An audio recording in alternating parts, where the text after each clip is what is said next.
Hello dear students, myself Anish Kumar Singh और मैं आ गया हूँ फिर से लेकर के हाइड्रोकार्बन में स्टूडेंट्स हमने लास्ट क्लास में थोड़े इंट्रोडक्शन हम लोग देखे थे वहाँ पे। और उसके बाद अब आज जो लेक्चर है मैं वहाँ पे आपको प्रिपरेशन बताने वाला हूँ।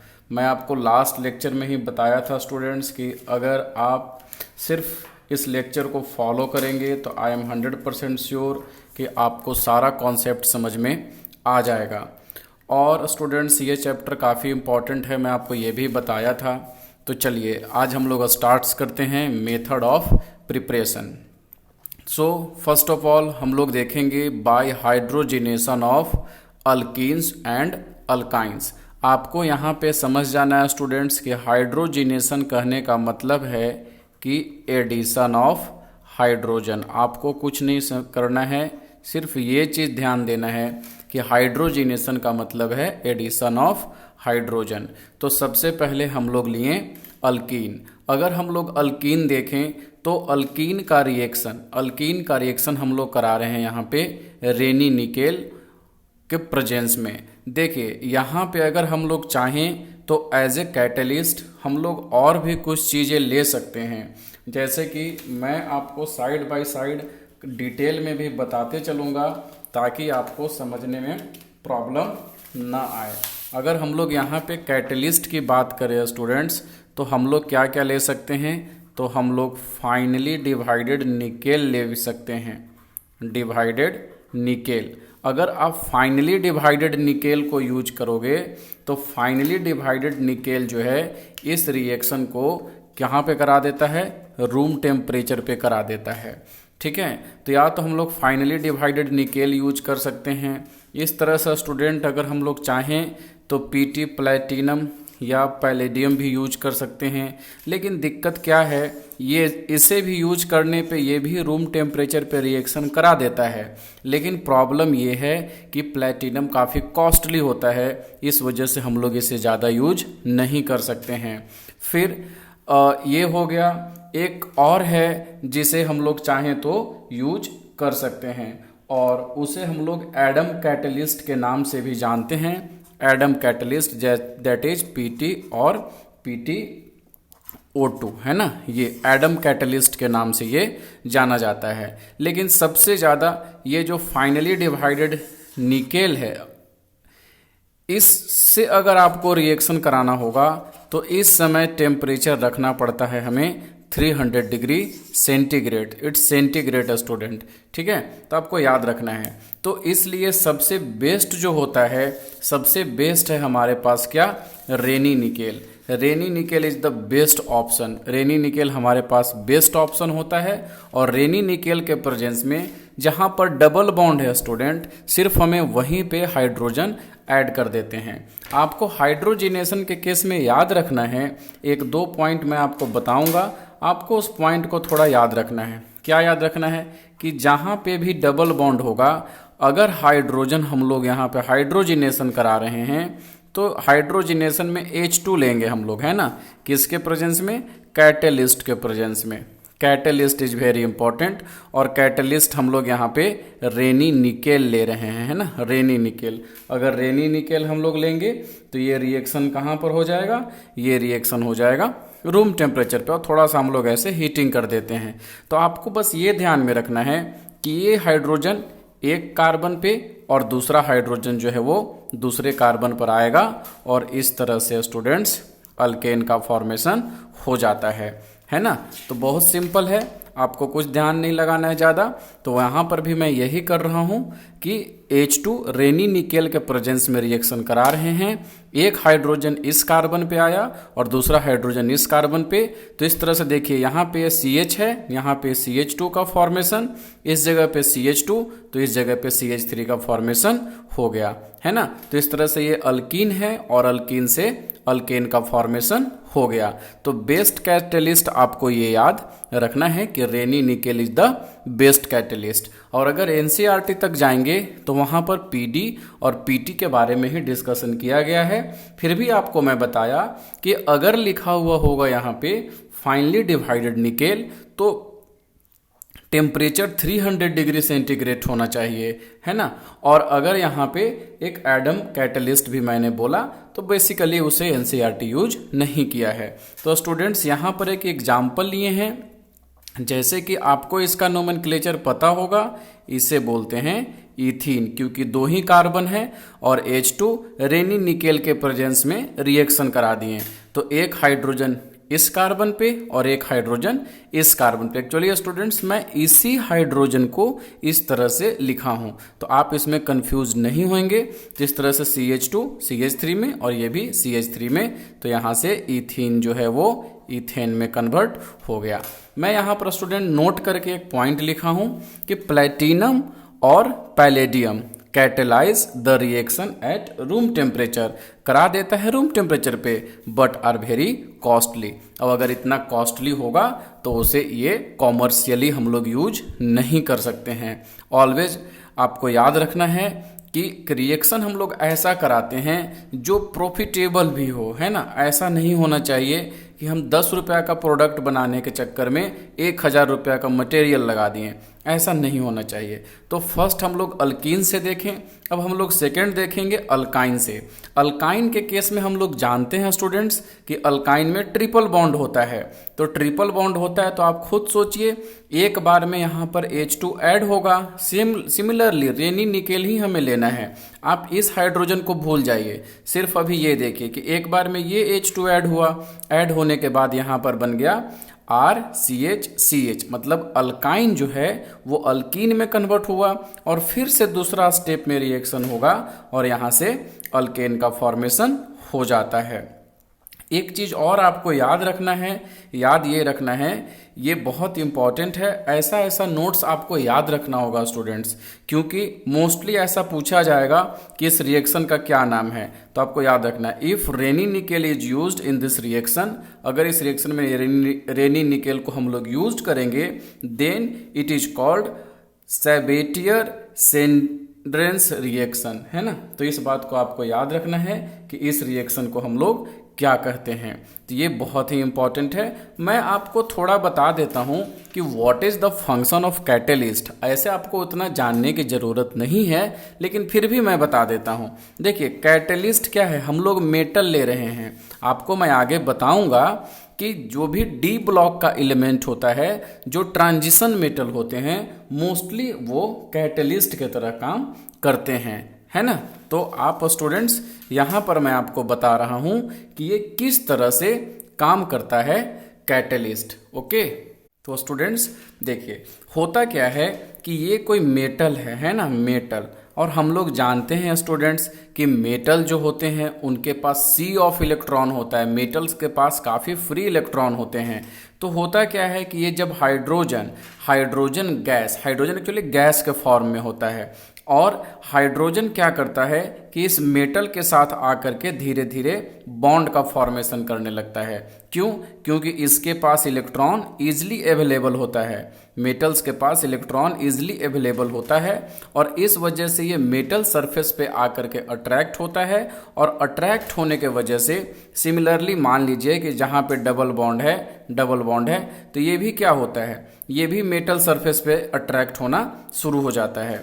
तो इस वजह से क्या होता है कि ये जो हाइड्रोजन है इस पे धीरे धीरे चार्ज की डेवलपमेंट होना शुरू हो जाता है, और जैसे ही चार्ज का डेवलपमेंट होगा तब जाकर के इनका अटैक ये पर्टिकुलर कार्बन एटम पे होना शुरू हो जाता है। ऐसे अगर हम बात करेंगे तो हाइड्रोजन जो है ये तो न्यूट्रल है, और अगर हाइड्रोजन न्यूट्रल होगा तो यहाँ पर अटैक कैसे करेगा, तो नॉर्मली ये अटैक पॉसिबल नहीं है। आप याद रखेंगे स्टूडेंट्स कि जो ये नॉन पोलर है ना, नॉन पोलर, और ये भी अगर देखेंगे तो यहाँ पर सिर्फ पाई इलेक्ट्रॉन है और कुछ नहीं है।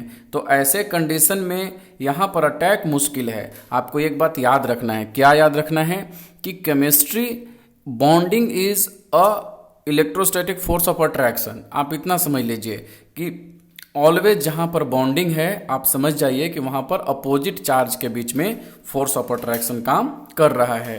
तो आई होप कि आपको समझ में आ रहा होगा कि ये जो हम लोग मेटल कैटेलिस्ट ले रहे हैं, ये एक्चुअली इसका काम यही है कि ये जो हाइड्रोजन पहले से जो नॉन पोलर के तरह बना हुआ है और ये भी जो नॉन पोलर के तरह बना हुआ है, वो ये कैटलिस्ट इस पे चार्ज की डेवलपमेंट करेगा, ये दोनों पे चार्ज की डेवलपमेंट करेगा और जो रिएक्शन पहले नहीं हो रहा था उस रिएक्शन को कैटलिस्ट करा देता है। तो आई होप कि आपको समझ में आ गया होगा। अब देखिए यहाँ पर हम लोग देखेंगे एक लिमिटेशन भी आपको याद रखना है।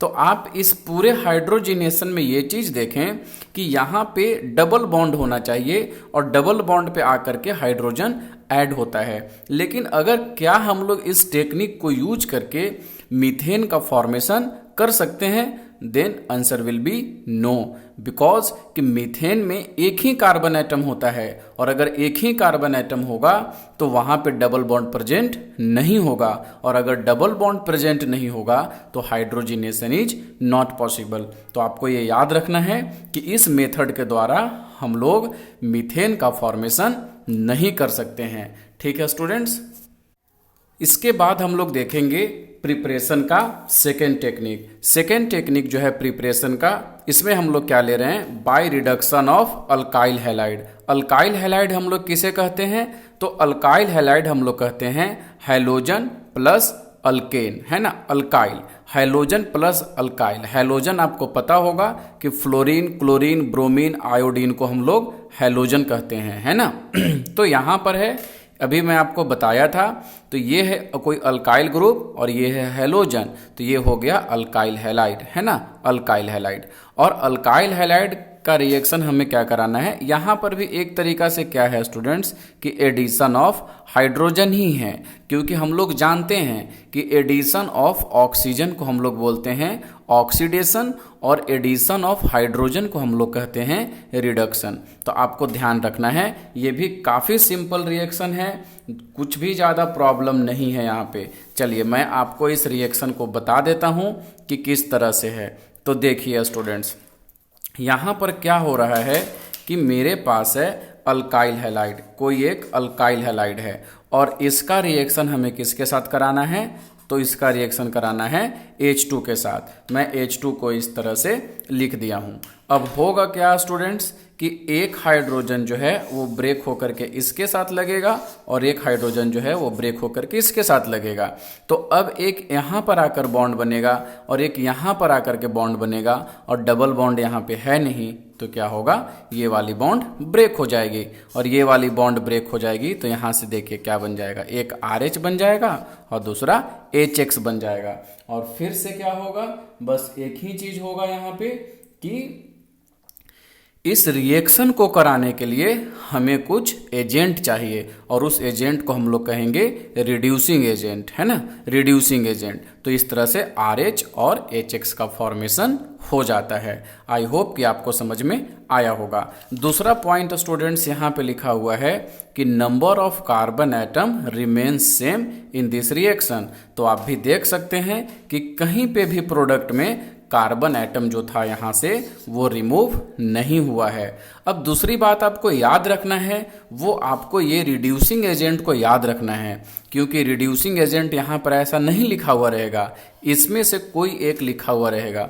तो कैसे, जैसे जिंक कपल इन अल्कोहल, मतलब Zn और Cu होगा, साथ ही साथ क्या होगा, अल्कोहल होगा, या फिर जिंक और एसिड होगा, या फिर जिंक और एसिटिक एसिड होगा, इसे हाइड्रोक्लोरिक एसिड बोलते हैं, दिस इज एसिटिक एसिड, या फिर HI, है ना, और रेड फास्फोरस होगा, या फिर जिंक और सोडियम हाइड्रोक्साइड होगा। तो आपको याद रखना है कि रिड्यूसिंग एजेंट में इनमें से कोई एक यहाँ पे हो सकता है। मैं आपको डिटेल मेकानिज्म भी बताऊंगा स्टूडेंट्स, मैं उस पर भी वीडियो बनाऊंगा, लेकिन मैं अभी चाहता हूं कि इनिशियली आपको थोड़ा सा नॉलेज हो जाए, उसके बाद मैं मेकानिज्म पे भी आऊँगा, मैं मेकानिज्म भी आपको बताऊँगा कि ये कैसे होता है। तो अब देखिए स्टूडेंट्स, एग्जाम्पल लिया है यहाँ पे। एग्जाम्पल में क्या है, मिथाइल आयोडाइड, है ना, ये मिथाइल है और आयोडीन लगा हुआ है, तो इसका नाम हो गया मिथाइल आयोडाइड। तो मिथाइल आयोडाइड देखिए, ये H2 इस तरह से लिखा हुआ हो सकता है या फिर इस तरह से लिखा हुआ हो सकता है, मतलब 2H, मतलब कि 2 हाइड्रोजन है, Zn कपल विथ अल्कोहल, ऐसे रिएक्शन करा रहे हैं। तो आपको क्या करना है, आपको एक ही काम कराना है यहाँ पे कि जल्दी से ये वाली बॉन्ड को ब्रेक कर देना है और यहाँ से जो 2 हाइड्रोजन होगा, एक हाइड्रोजन इसको दे देना है और एक हाइड्रोजन इसको दे देना है। तो क्या बन जाएगा, CH4 बन जाएगा और यहाँ पर HI का फॉर्मेशन हो जाएगा, है ना। तो इसे मीथेन बन जाएगा। इसी तरह से स्टूडेंट्स यहाँ पे देख सकते हैं CH3 CH2 Br है, तो ये वाली बॉन्ड को ब्रेक करना है, Zn और HCl लिया गया है। जैसे ही आपको ये रिएक्शन दिखे, आपको समझ जाना है कि कार्बन और हैलोजन का बीच का बॉन्ड जो है उसे हमको ब्रेक करना है और दोनों तरफ एक एक हाइड्रोजन ऐड कर देना है। तो CH3 और HBr का फॉर्मेशन हो गया।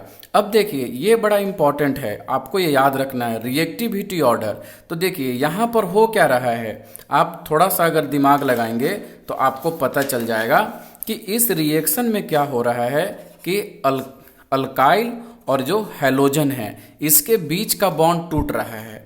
तो कहने का क्या मतलब है, बाकी तो हम लोग सभी रिएक्शन में H2 ले रहे हैं और रिड्यूसिंग एजेंट ले रहे हैं, तो बाकी हर चीज तो कॉमन है। देखिए अनकॉमन क्या होगा, RX का बॉन्ड अनकॉमन होगा, तो रिएक्शन की जो रेट होगी वो इसी पे डिपेंड करेगी। तो कैसे डिपेंड करेगी, तो आप दिमाग लगाइए, काफी सिंपल है ये कि जितना जल्दी ये बॉन्ड टूटेगा उतना जल्दी इसका अटैक हो जाएगा। तो अब बात है कि बॉन्ड पहले कौन टूटेगा, तो आपको याद रखना है कि जिस बॉन्ड का लेंथ बड़ा होता है वो जल्दी टूटता है और जिस बॉन्ड का लेंथ छोटा होता है वो जल्दी नहीं टूटता है। फॉर एग्जाम्पल स्टूडेंट्स, मैं आपको बोलूं कि ये पेन को तोड़िए और मैं आपको बोलूं कि ये कैप को तोड़िए, तो ऑब्वियसली आपको पता है कि इसे तोड़ना मुश्किल होगा और पेन बड़ा है इसलिए हम लोग इसे आसानी से तोड़ सकते हैं। तो आपको याद रखना है, तो सबसे बड़ा बॉन्ड लेंथ किसका होता है, Ri का। क्यों, क्योंकि आयोडीन का साइज बड़ा होता है, अगर एटम का साइज बड़ा होगा तो उसका बॉन्ड लेंथ भी बड़ा होगा। उसके बाद है Rbr और सबसे लास्ट में है RCl। मतलब देखिए ये रिएक्शन फास्ट होगा और ये रिएक्शन काफी स्लो होगा। और याद रखेंगे RF तो ये रिएक्शन को भी नहीं देता, तो ये इंपॉर्टेंट है कि हम लोग यहाँ पे जो अल्काइल हैलाइड लेंगे बच्चों, वहाँ पे हम लोग RF को यूज नहीं करेंगे। इस चीज़ पर आप मार्क करके रखेंगे कि यहाँ पर हम लोग RF को यूज नहीं करेंगे। तो ये टेक्निक है बच्चों reduction of alkyl halide. Alkyl halide का रिडक्शन करा करके हम लोग अल्केन का फॉर्मेशन कर सकते हैं। तो आपको याद रखना है कि 12th क्लास में जब हम लोग स्टार्ट करेंगे अल्काइल हैलाइड, तो वहाँ पे आपको याद रखना है कि अल्काइल हैलाइड से अल्केन का फॉर्मेशन किया जा सकता है। ठीक है। अब स्टूडेंट्स जो नेक्स्ट रिएक्शन है ये बहुत ही इम्पॉर्टेंट रिएक्शन है और आप इसे इम्पॉर्टेंट कर लीजिए, क्योंकि जब एग्जाम में क्वेश्चन पूछा जाता है तो आप ये समझ लीजिए कि ओर्ज रिएक्शन इसका नाम है। इस रिएक्शन से क्वेश्चन मोस्टली पूछा ही जाता है, इसलिए ये काफ़ी इम्पॉर्टेंट है स्टूडेंट्स, बहुत इम्पॉर्टेंट। तो देखिए यहाँ पर मैं क्या बोल रहा हूँ, यहाँ पर है कि this involve coupling of 2 molecule of alkyl halide in presence of sodium metal using dry ether as a solvent giving the formation of alkane. देखिए होता क्या है यहाँ पे, आपको वो समझ लेना है, बहुत सिंपल है, ये भी कुछ भी डिफिकल्ट नहीं है, मैं आपको 1 मिनट में समझा देता हूँ। देखिए है क्या रिएक्शन में कि 2 अल्काइल हैलाइड आपको ले लेना है। क्या कर लेना है आपको, 2 अल्काइल हैलाइड ले लेना है और साथ ही साथ 2 अल्काइल हैलाइड है तो आपको 2 सोडियम मेटल भी ले लेना है। ठीक है। देखिए और ये रिएक्शन जो होता है बच्चों, ये होता है ड्राई ईथर के प्रेजेंस में। ड्राई ईथर का प्रेजेंस क्यों लेते हैं, तो ड्राई ईथर का प्रेजेंस इसलिए लेते हैं कि अगर मॉइस्चर प्रेजेंस होगा तो सोडियम जो है वो रिएक्ट कर जाएगा उसके साथ और रिएक्ट करके हाइड्रोक्साइड का फॉर्मेशन कर सकता है। ठीक है। तो इस वजह से हम लोग क्या यहाँ पे ड्राई ईथर लेते हैं ताकि सोडियम मेटल किसी के साथ रिएक्शन ना करे। और होगा क्या, इस तरह से आपको बस यही करना है कि एक मॉलिक्यूल का हैलोजन दूसरे मॉलिक्यूल का हैलोजन को अगर आप बाहर निकाल देंगे तो देख लीजिए क्या बन जाएगा, 2NaX का फॉर्मेशन हो जाएगा। अब बचा क्या बच्चों, आप खुद सोचिए, ये एक R बचा अल्काइल ग्रुप और इसके पास एक बचा अल्काइल ग्रुप, तो ये भी इसके पास भी बॉन्ड बनाना है और इसका भी एक बॉन्ड टूट गया, तो ये दोनों आपस में बॉन्ड का फॉर्मेशन कर लेते हैं। तो इसलिए इसे कपलिंग रिएक्शन बोलते हैं। पहले दो अलग अलग है और अब बाद में देखिए दोनों का दोनों क्या हो गया, कपल हो गया, है ना। मतलब आप सिंपल तरीका से समझ लीजिए कि इसका कोई और फ्रेंड है, इसका कोई और फ्रेंड है, और बीच में कोई आया, वो दोनों को फ्रेंड को उड़ा करके लेके चला गया, है ना, दोनों का फ्रेंड को लेकर के चला गया। तो बाद में ये दोनों बोला अब भाई हम लोग अकेले क्यों रहेंगे, चलिए हम लोग दोनों भी अपने में आपस में दोस्ती कर लेते हैं। तो इस तरह से ये कपल का फॉर्मेशन कर दिया, तो इसे कपलिंग रिएक्शन बोलते हैं स्टूडेंट्स। तो आप अगर यहाँ पर देखिए कि मान लीजिए RX में इसमें 2 कार्बन था, तो दूसरा वाला में भी कितना कार्बन, मान लीजिए इसमें भी 2 कार्बन था, और जब ये दोनों कंबाइन किया, जब R और R का फॉर्मेशन किया, तो कितना कार्बन हो गया होगा, 4 कार्बन हो गया होगा। तो इस रिएक्शन में आपको ये बात को भी ध्यान में रखना है कि यहाँ पे कार्बन जो है वो डबल हो जाता है, ठीक है। तो यही कॉन्सेप्ट यहाँ पर लिया गया है स्टूडेंट। जैसे कि ये एग्जाम्पल है, तो आप देख सकते हैं CH3Br 2Na और Br यहाँ पर भी है, एक ही टाइप का मॉलिक्यूल है, 2 जगह पे लिखा हुआ है। ड्राई ईथर के प्रेजेंस में आपको कुछ नहीं करना है, जिस तरह से मैं सर्कल की यहाँ पे ये ब्रैकेट बनाया हूँ, वैसे आपको एक बॉक्स में इसे निकाल दीजिए 2NaBr के फॉर्म में, और बचेगा क्या, CH3 और CH3, मतलब यहाँ पे कपल हो गया। पहले देखिए 1 कार्बन था, अब कितना हो गया, 2 कार्बन हो गया। तो यहाँ पर कुछ बात है स्टूडेंट्स जो आपको ध्यान रखना है, वो ये ध्यान में रखना है कि this method is preferably suitable for preparation of symmetrical alkane. कैसा अल्केन बनाना है, सिमेट्रिकल। और इसमें भी आप याद रखेंगे, नोट कर लीजिए कि even number of carbon, even number of carbon का फॉर्मेशन होता है, इवन नंबर ऑफ कार्बन का फॉर्मेशन होता है यहाँ पे, है ना। तो आप इस बात को याद रखेंगे कि इवन नंबर ऑफ कार्बन, जैसे 2, 4, 6, 8, 10 ऐसे अगर बनाना होगा, तब हम लोग ओर्ज रिएक्शन को यूज कर सकते हैं। दूसरा बात, usually only 1 type of alkyl halide is used, मतलब सिमेट्रिकल बन रहा है इसलिए हम लोग 1 टाइप का यूज करें। यहाँ पर CH3Br है, तो यहाँ पर भी CH3Br को ही यूज करेंगे, ठीक है। एप्लीकेशन क्या है, तो preparation of normal hexane using Wurtz reaction. अब देखिए नॉर्मल हेक्सेन बनाना है बच्चों, तो नॉर्मल हेक्सेन में कितना कार्बन है, 6 कार्बन। अभी हम लोग देखें कि इधर डबल है, इसका मतलब क्या कि इधर उसका हाफ कार्बन होना चाहिए। तो अगर हमें नॉर्मल हेक्सेन बनाना है, 6 कार्बन का अगर कंपाउंड का फॉर्मेशन करना है, तो हमें क्या करना पड़ेगा, इसको बीच से ब्रेक करना पड़ेगा।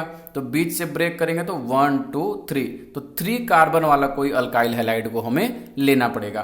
तो देखिए यहाँ पर ले लिए 1 क्लोरोप्रोपेन, 1 2 3 कार्बन है, इसका 2 मॉलिक्यूल ले लिए, और 2 मोल ऑफ सोडियम, और ड्राई ईथर के साथ रिएक्शन हम लोग करेंगे, तो हमें क्या हो गया, नॉर्मल हेक्सेन का फॉर्मेशन हो गया, है ना।